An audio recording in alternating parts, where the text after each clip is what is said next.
جو اسرائیل ہے اگر وہ عراق کے خلاف ہو رہا ہے تو اس میں ہمارا فائدہ ہے، کیوں صدام حسین سے ہماری دشمنی تھی.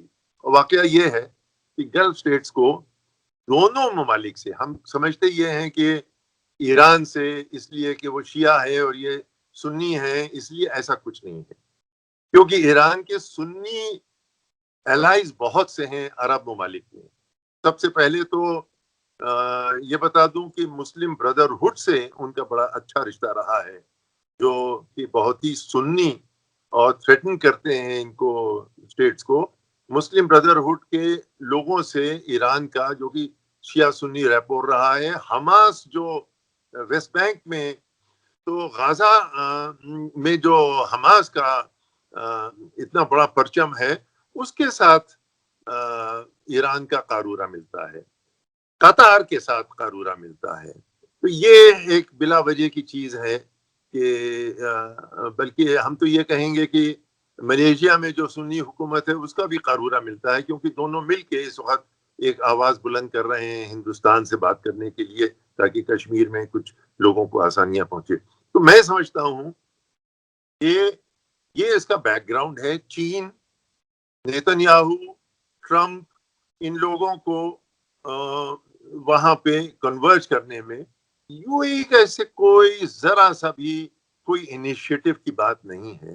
ان کو آپ جدھر لے جائیے ادھر چلے جائیں گے. یہ سعودی عربیہ، میں آ رہا ہوں آپ کو اس کا بالکل ڈیپ بیک گراؤنڈ جو ہے اس کا قصہ.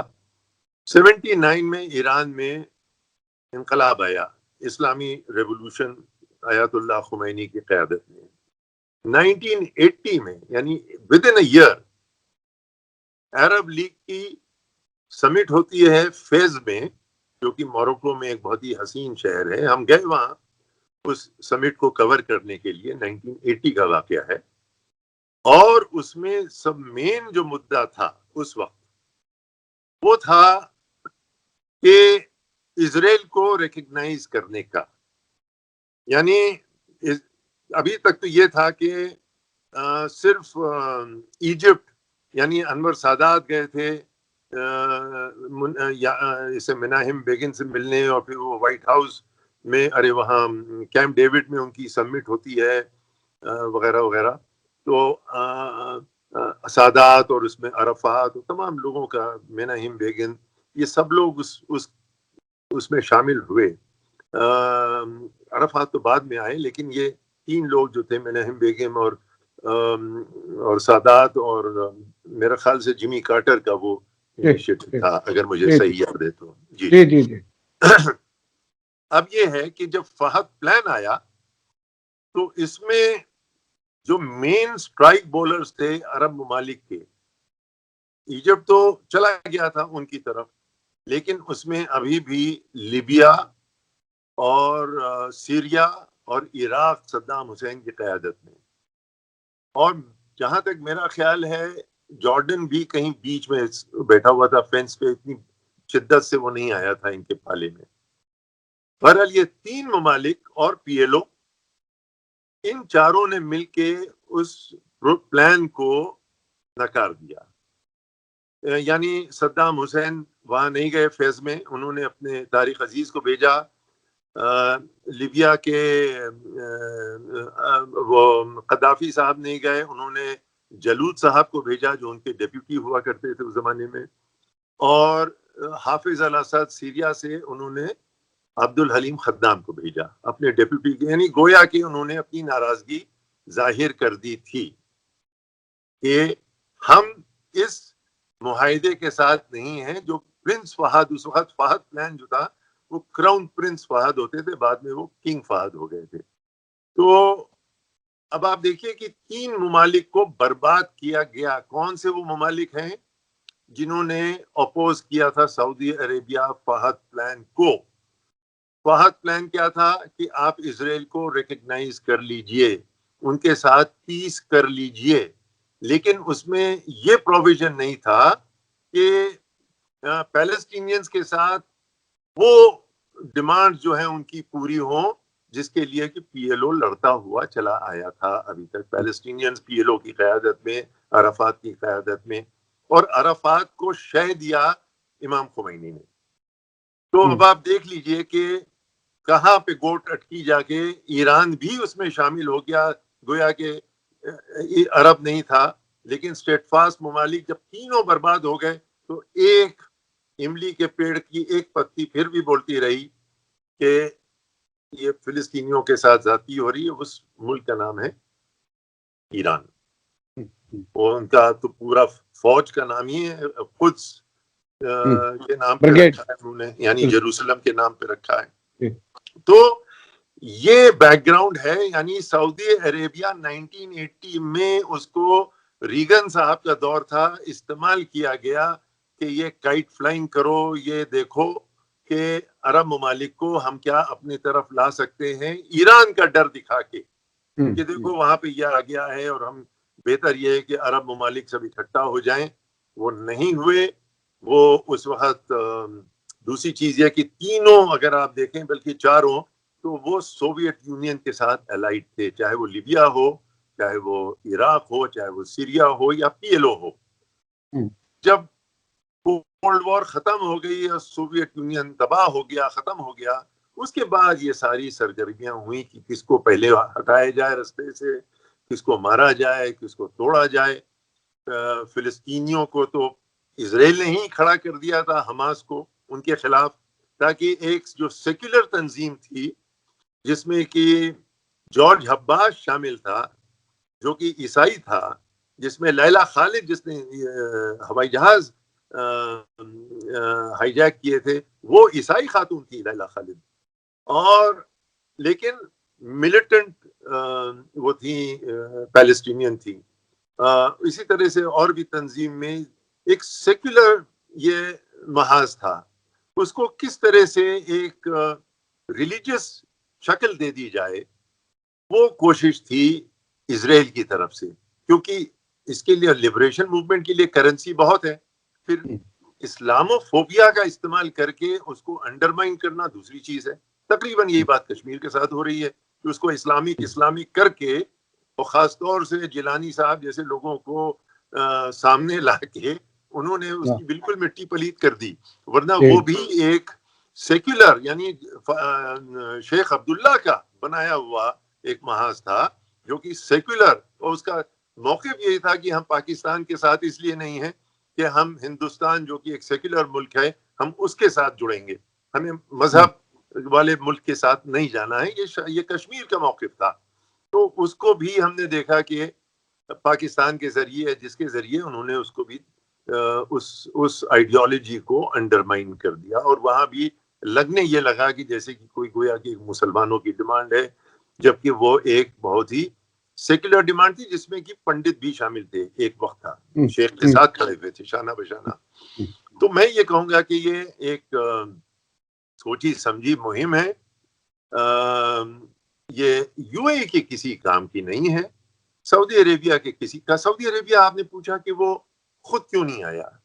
دیکھیے سعودی عربیہ کے پاس بہت سی کیپس ہیں علاوہ بادشاہت کے. وہ حرمین شریفین کے خادم ہیں، خادم الحرمین شریف یعنی جو مکہ مدینہ کی جو وہ ہے جو عظمت ہے اس کے وہ گویا کے پروٹیکٹر ہیں، کسٹوڈین کہتے ہیں، کسٹوڈین ہیں.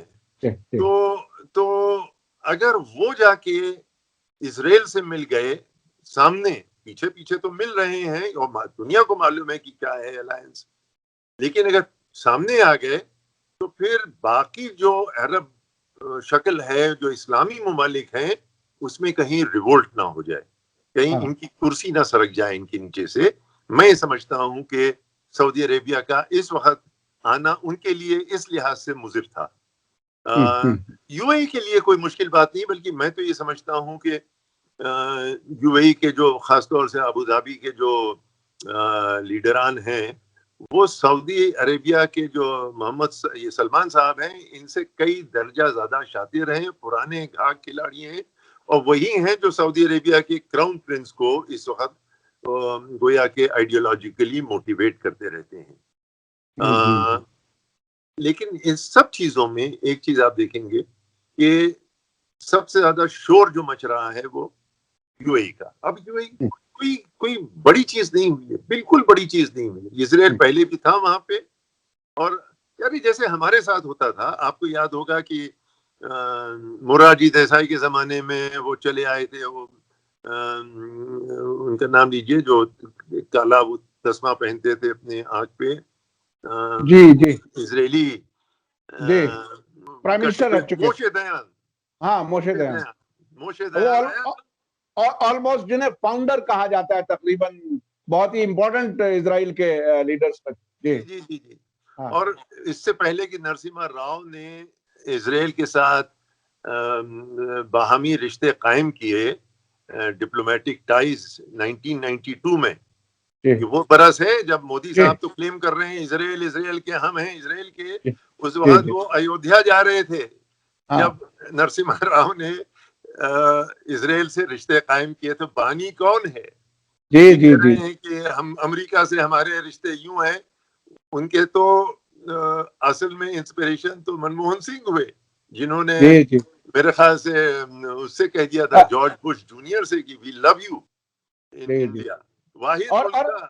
اور جنوری 1992 میں ڈپلومیٹک ریلیشن ہوئے اور دسمبر تک مسجد ختم کر دی گئی جناب والا، وہی سال ہے، یاد رکھنے کی بات ہے۔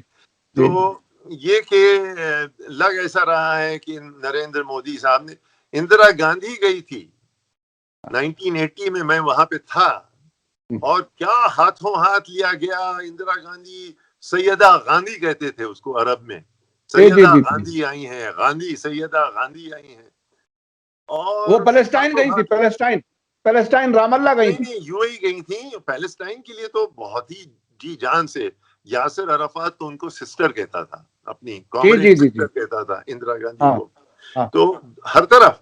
اور منموہن سنگھ نے پہلی مرتبہ 50 سال کی ہسٹری میں پہلی مرتبہ سعودی بادشاہ کو ہندوستان آنے کی دعوت دی تھی۔ وہ بادشاہ آیا، اور 26 جنوری پہ اس نے، وہ چیف گیسٹ رہا تھا پہلی بار۔ یہ کہہ رہے ہیں ہم نے کیا کھاڑی میں، اور بی جے پی کا کچھ ہے، اور یہ تو اپیزمنٹ کرتے ہیں مسلمانوں کا، لیکن وہاں یہ وہ تمام چیزیں کرتے رہتے ہیں۔ اندرا گاندھی کا اتنا اثر تھا کہ عراق میں اور ایران میں، دونوں ملکوں پہ اتنا اثر تھا، دو لڑ رہے تھے آپس میں، اس کو الیکٹ کیا گیا تھا نان الائن موومنٹ کی طرف سے کہ یہ ایک نیوٹرل میڈیٹر ہے جو ان دو ملکوں کو قریب لا سکتی ہے، ان کی جنگ ختم کروا سکتی ہے۔ اس میں مجھے یاد ہے رمیش بھنڈاری کو اسپیشل ایلچی بنا کے بھیجا گیا تھا۔ دونوں بغداد اور تہران کے بیچ میں صرف دنیا میں ایک ہی لنک تھا، وہ اندرا گاندھی کے ساتھ۔ اس زمانے میں ایک سلوگن کی طرح سے اندرا گاندھی کے آس پاس کے لوگ کہا کرتے تھے، I for India, I for Indira, I for Iraq, I for Iran, یہ اس طرح سے لوگ کہتے تھے، مجھے یاد ہے۔ اب یہ سب کھان پیٹ کے کھوب کے بیٹھے ہوئے ہیں، اور میں یہ کروں گا وہ کروں گا، اور جا کے جھپکی لگانا، یہ سب۔ بلکہ جھپکی پہ مجھے یاد آیا جب فیڈل کاسٹرو بڑا جھپکی دینے کے لیے، بڑی اچھی تصویر ہے، اندرا گاندھی نے یوں ڈک کیا، ہلکے سے ایسے ڈک کیا، اور ہتھوڑی اس کے ہاتھ پہ تھی، گیول نان الائن موومنٹ کا۔ تو کہنے کا مطلب یہ ہے کہ یہ پرانی چیزیں ہیں، اس میں یو اے نے کھاڑی میں کوئی بہت بڑا کام نہیں کیا ہے۔ یہ جو چیزیں ہو رہی تھی 1980 سے، یہ لاجیکل بات ہے اس کی، اس میں کوئی نئی چیز نہیں ہے۔ اور یہ بھی کہنا کہ چین کا ایران میں آ جانا گویا کہ کوئی بہت بڑا کسی کو تھریٹ ہے، کیونکہ چین کے اتنے اچھے رشتے ہیں ریاض سے کہ شاید کسی کے نہ ہوں، بہت ممکن ہے۔ تیل کے حوالے سے ڈپلومیٹکلی چین کا، روس کا بہت گہرا رشتہ ہے۔ آپ کو یاد ہوگا سعودی عربیہ کے بادشاہ گئے تھے ماسکو سلام ٹھوکنے کے لیے، اور یہ ابو دھابی سے چین کے رشتے ہیں۔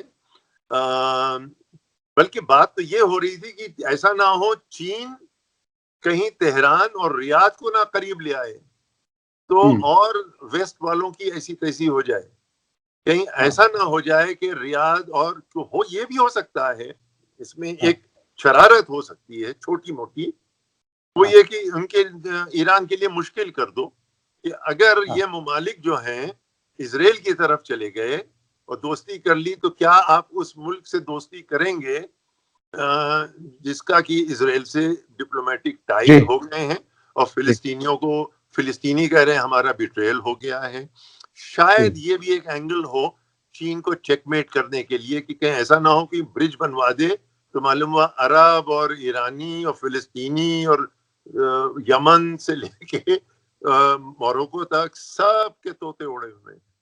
اور اچھا اچھا اچھا اچھا یہ جو نئے نئے ڈیولپمنٹس ہیں جو یو اے ای اسرائیل والے، ظاہر ہے بہت سی چیزیں بیک گراؤنڈ میں جو چیزیں آپ نے بتائیں اور یہ کوئی بہت بڑا واقعہ نہیں ہے، لیکن پھر بھی کیا اس کا بھارت پر کیا اثر پڑے گا؟ کیا ڈپلومیسی میں کہیں کوئی چیز کوئی ری ایڈجسٹ کرنی پڑے گی یا وہ سب کچھ ٹھیک ہے صرف پردہ ہٹائے؟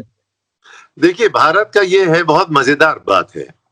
بھارت کہ یہ لگتا یہ ہے کہ نریندر مودی اینٹی مسلم اور مسلمانوں ٹوپی نہیں پہنیں گے اور معلوم ہے کہ ساری چھٹیوں کے نام لے لیں گے لیکن عید کا نام نہیں لیں گے وغیرہ وغیرہ.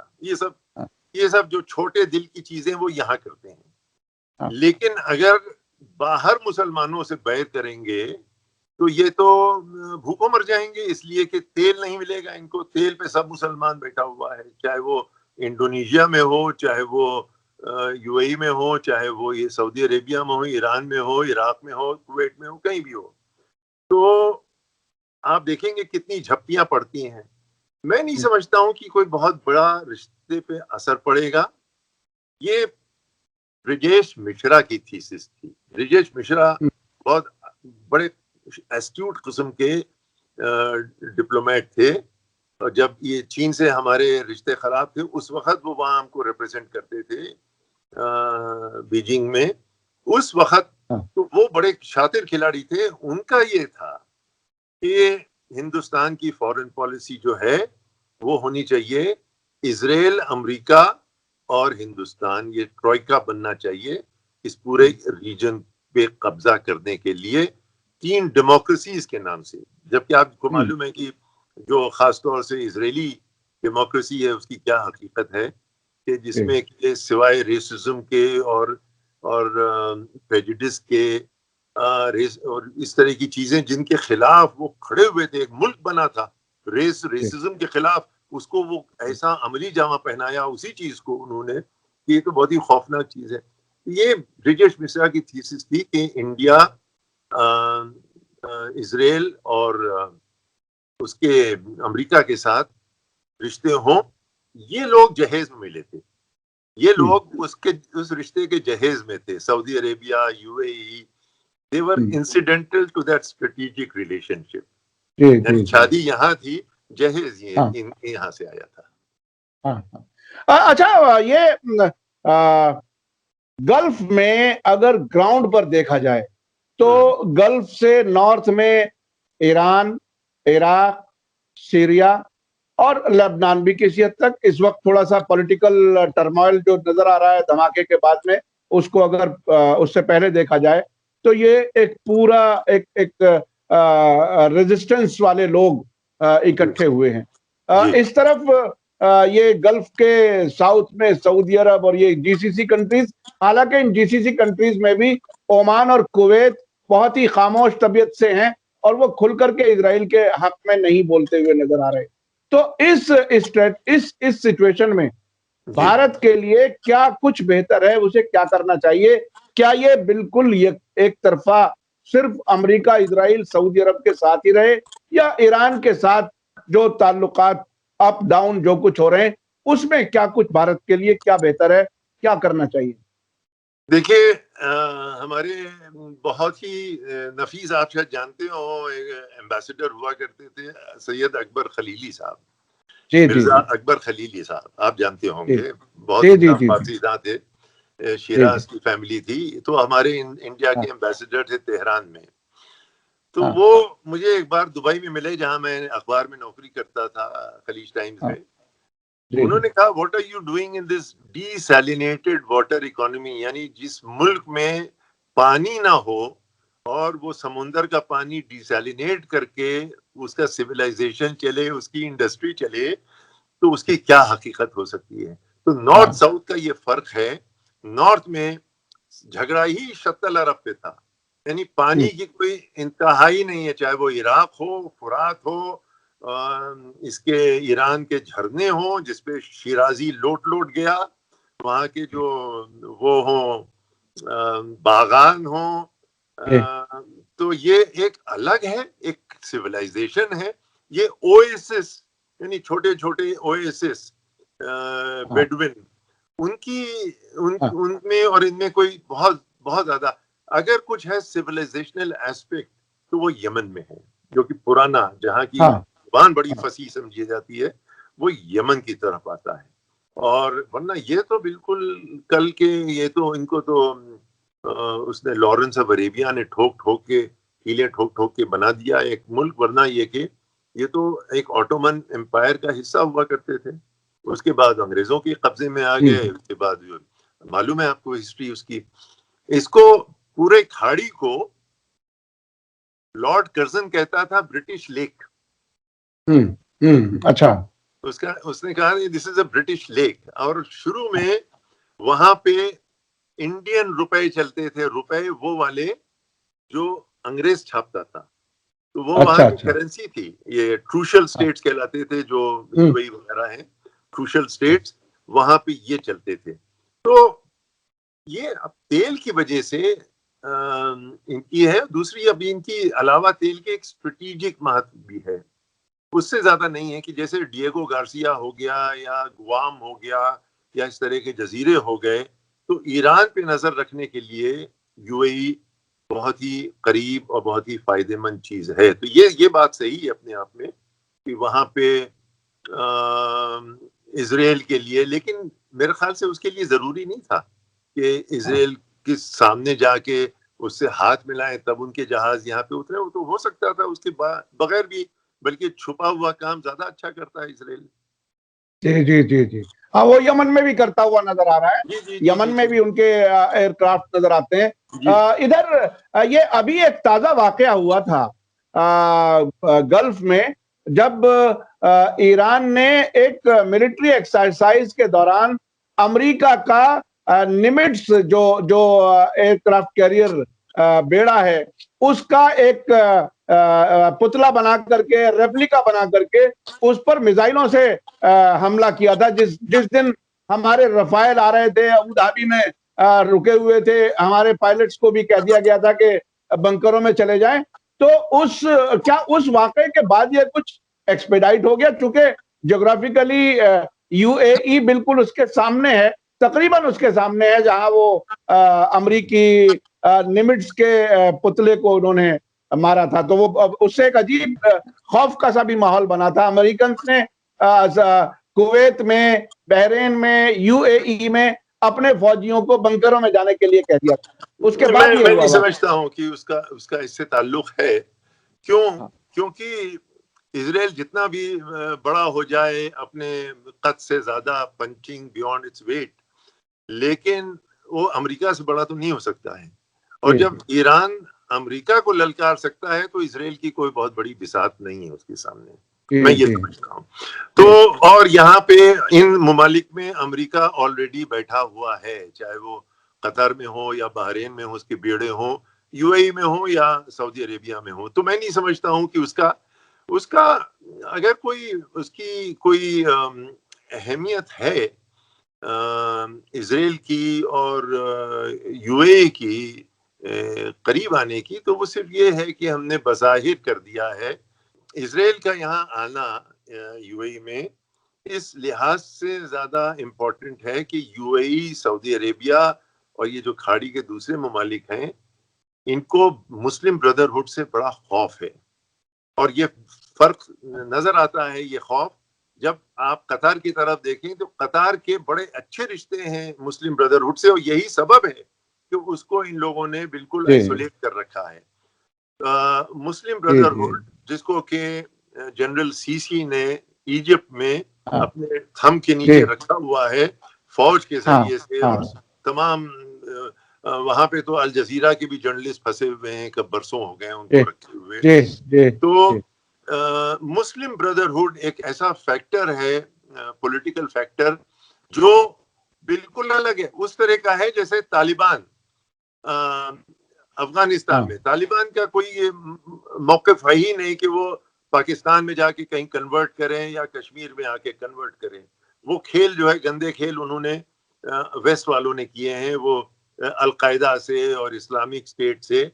طالبان آپ دیکھیں گے افغانستان کے آگے ان کا کوئی لینا دینا نہیں ہے. وہ کہہ رہے ہیں کہ ہمیں ہمارا ملک خالی کرو، اس کے آگے چاہے اوئیغور کے ساتھ کیا ہو رہا ہے یا کشمیر کے ساتھ کیا ہو رہا ہے، طالبان کا اس سے کوئی لینا دینا نہیں. جو میری نگاہ میں مسلم بردرہڈ یہ عربوں کے لیے یہی اسی طرح کے ہیں کہ ہمارے جو ملک ہے، ہمارا جو ایک وہ تو اپنے آپ کو عرب نیشنل سمجھتے ہیں نا، ان کے یہاں تو یہ نہیں ہے ایجپٹ یہ ہے اور سیریا وہ ہے، ان کے یہاں تو سب عرب ہے، عرب لیگ ہے. تو وہاں پہ ان کا عربوں کا حکومت ہونی چاہیے، نہ کہ کسی ویسٹرن طاقت کی. یہ مختصر سگے ہے. اس میں آپ چاہیں تو کلچرل چیزیں جوڑ دیں، لیکن بنیادی طور پہ وہ ہے کہ اینٹی امپیریلسٹ ایک اس کا کنٹینٹ ہے. اور یہی سبب ہے کہ اس کا مسلم بردرہڈ کا اور ایران سے قارورہ ملتا تھا. اب پتہ نہیں آج کل کیا حالات ہیں ان کے، کیونکہ ہے ہی نہیں ایکٹیویٹی، جنبش نہیں ہے. لیکن ایک وقت تھا، اور یہی حماس کے ساتھ تھا ایران کا. تو میں نہیں سمجھتا ہوں کہ اسرائیل کا وہاں آ جانا کوئی بہت بڑا مصلحت ہے، اچھے رشتے ہونا، کیونکہ وہ امریکہ کے ساتھ جب تھے ایسے رشتے تو وہ تو تھے اپنی جگہ پہ، امریکہ سے بڑا تھوڑی ہے اسرائیل. جی جی جی جی بہت بہت شکریہ جاوید نقوی صاحب. آپ نے بہت ہی ڈیٹیل میں اور بہت جو بیک گراؤنڈ جو خود چونکہ آپ نے گراؤنڈ سے رپورٹنگ کی ہے، خود گلف میں آپ رہے ہیں، جتنا نزدیک سے آپ سمجھتے ہیں وہ بہرحال بہت ہی امپورٹنٹ ہے. میں نے بھی اس میں کئی چیزیں سیکھی ہیں باقاعدہ، اور ظاہر ہے سیکھتے بھی رہنا چاہیے. میں تو اپنے آپ کو اسی طرح سے رکھتا ہوں. تو آپ نے ہمیں وقت دیا، اس کے لیے بہت بہت شکریہ. میں اپنے درشکوں سے کہنا چاہوں گا کہ ہماری کوشش رہتی ہے کہ زیادہ سے زیادہ نزدیک سے سمجھا جائے.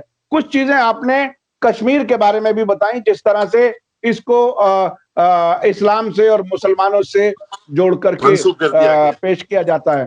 اور طالبان کے بارے میں جو آپ نے بتایا کہ ان کا افغانستان سے باہر کچھ نہیں ہے، ان کی ایکٹیویٹی وہیں ہے، یہ بھی بہت ہی امپورٹنٹ ہے. کیونکہ اکثر کبھی کبھی کہہ دیا جاتا ہے کہ جب طالبان آئیں گے.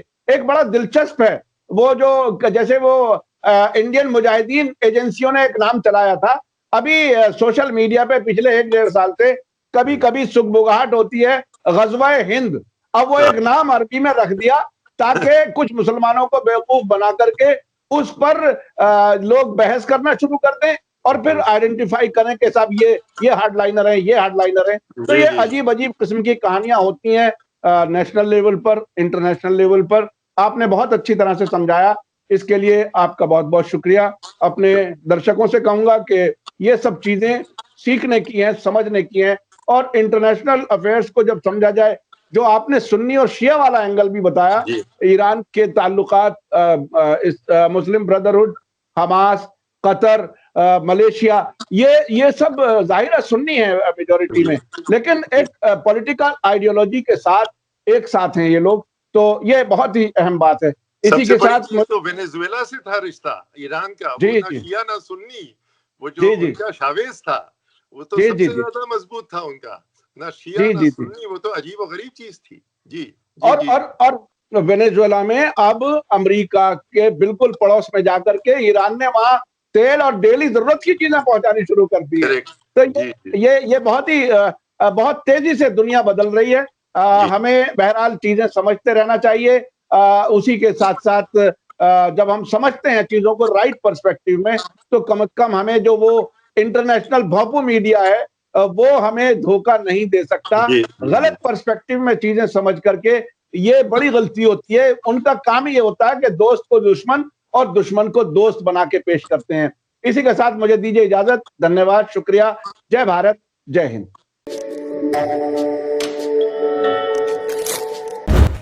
میڈیا اسٹار ورلڈ کے اور ویڈیو دیکھنے کے لیے ہمارے چینل کو سبسکرائب کریں اور سیدھے نوٹیفیکیشن پانے کے لیے بیل آئیکن دبائیں.